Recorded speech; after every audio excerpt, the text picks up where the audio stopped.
Momentos antes dos discípulos passarem por uma tempestade, eles tinham visto curas, eles tinham visto libertação e até uma ressurreição.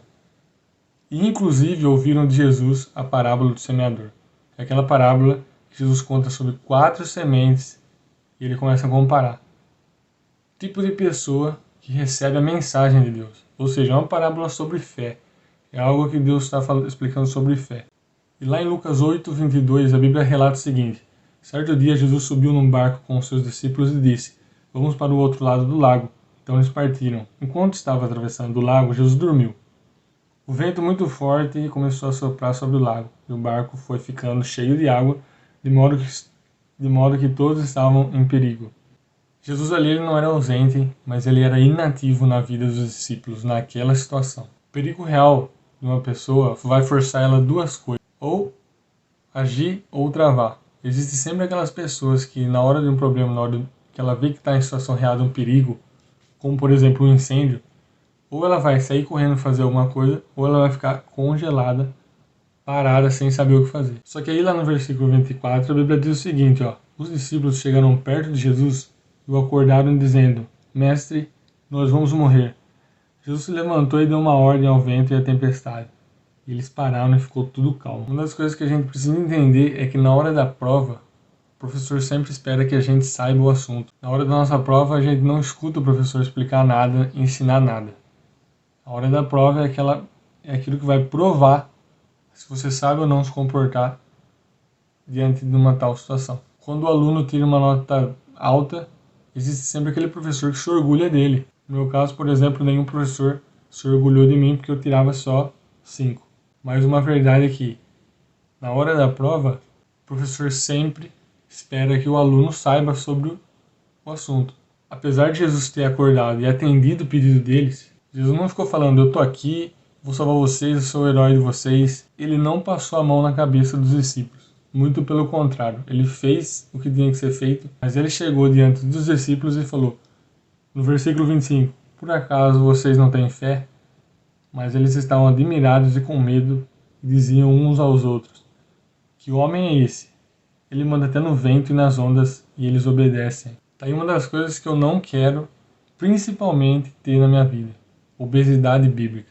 A maior lição que eu aprendi até hoje na minha vida foi não ter obesidade bíblica. Conhecer a Bíblia capa a capa, de Gênesis a Apocalipse, não fazer nada com aquilo. A gente tem que decidir se o nosso coração, se a nossa mente vai ser uma prateleira ou uma engrenagem. Não quero que a minha mente seja uma prateleira para a Bíblia, porque eu sei que ela vai pegar poeira e não vai acontecer nada na minha vida, não vai prestar para nada. Na hora do problema, na hora que é necessário usar, os discípulos não usaram o conhecimento, as experiências que eles tiveram. A gente se enche de conhecimento, a gente se enche de conteúdo, mas só fica na teoria, só fica na prateleira. Eu não quero que a minha mente seja uma prateleira, eu quero que ela seja uma engrenagem, que faça algo, que gire e produza algo, que movimente algo.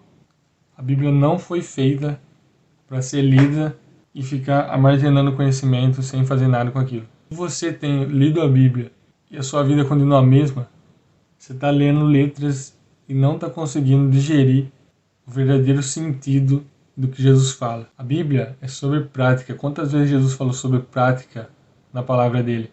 Não adianta ter conhecimento e não fazer nada com aquilo. Conhecimento sem tarefa acaba se tornando lixo. Fica inútil na sua vida, na sua mente e no seu coração. Fica inútil. A verdade naquela cena era que o problema não era Jesus ter dormido. Era os discípulos ter dormido acordado. Esse era o maior problema. Inclusive eu quero que, quando terminar esse vídeo, você vai e assiste um podcast que eu postei no canal sobre como estudar melhor a Bíblia. E lá eu mostro a importância do estudo. Como um bom estudo vai canalizar a sua mente a criar novos hábitos. Que é isso que interessa para nós hoje. Conhecimento sem tarefa vai acabar se tornando lixo e obesidade cerebral. Tenho certeza que você vai aprender ali como criar novos hábitos. Qual tipo de semente, por isso que eu falei lá no começo do vídeo sobre a parábola do semeador. A gente sabe que Jesus falou com eles antes, Jesus ensinou, mas aí no versículo 13, olha o que a Bíblia está falando. Os que estão sobre a pedra são os que, ouvindo a palavra, a recebem com alegria. Esses não têm raiz, creem apenas por algum tempo, e na hora da provação se desviam. Os discípulos, na hora da provação, não souberam o que fazer, só que eles já tinham ouvido sobre a fé, eles já tinham escutado de Jesus sobre a mensagem. Então eu espero que esse vídeo tenha te ajudado de alguma forma a entender que não vale a pena saber muito e não fazer nada com aquilo. Deus abençoe, um abraço.